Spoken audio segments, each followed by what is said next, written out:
रसगुल्ले की जड़।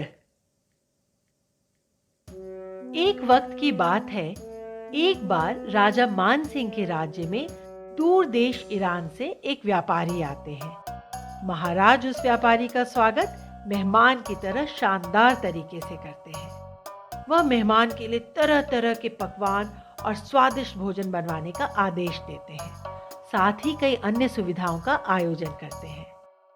एक दिन महाराज के रसोइये ने शेख व्यापारी मेहमान के लिए रसगुल्ले बनाए।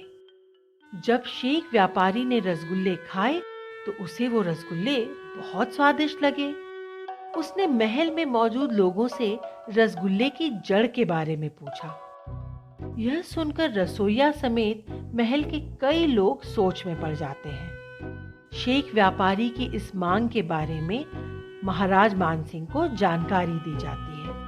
फिर महाराज मानसिंह बिना देर किए अपने सबसे समझदार मंत्री चतुर सिंह को बुलाते हैं और उन्हें सारी बात बताते हैं। मानसिंह महाराज की बात सुनकर चतुर सिंह तुरंत रसगुल्ले की जड़ ढूंढने की चुनौती स्वीकार कर लेते हैं। वो महाराज से एक कटोरे और एक छुरी की मांग करते हैं, साथ ही एक दिन का समय भी मांगते हैं।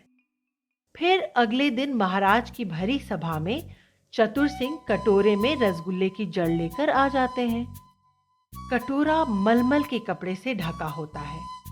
चतुर सिंह उस कटोरे के साथ शेख व्यापारी के पास जाते हैं और उन्हें कपड़ा हटाने को कहते हैं। जैसे ही शेख व्यापारी कटोरे का कपड़ा हटाता है तो वहां बैठा हर कोई हैरान हो जाता है। उस कटोरे में गन्ने के कई टुकड़े होते हैं। महाराज के साथ हर कोई हैरान होकर चतुर सिंह से पूछता है कि ये क्या है। बुद्धिमान चतुर सिंह अपनी बात रखते हुए सभी को समझाते हैं कि कोई भी मिठाई चीनी से बनती है और चीनी को गन्ने के रस से बनाया जाता है, इसीलिए रसगुल्ले की जड़ गन्ना है। चतुर सिंह की यह बात सुनकर सभी हंस पड़े और खुश होकर चतुर सिंह की बात से सहमत भी हुए। तो बच्चों, इस कहानी से हमें ये शिक्षा मिलती है कि किसी भी सवाल या परिस्थिति में चिंतित न होकर धैर्य के साथ विषय की जड़ तक जाना चाहिए और फिर उसका जवाब ढूंढना चाहिए।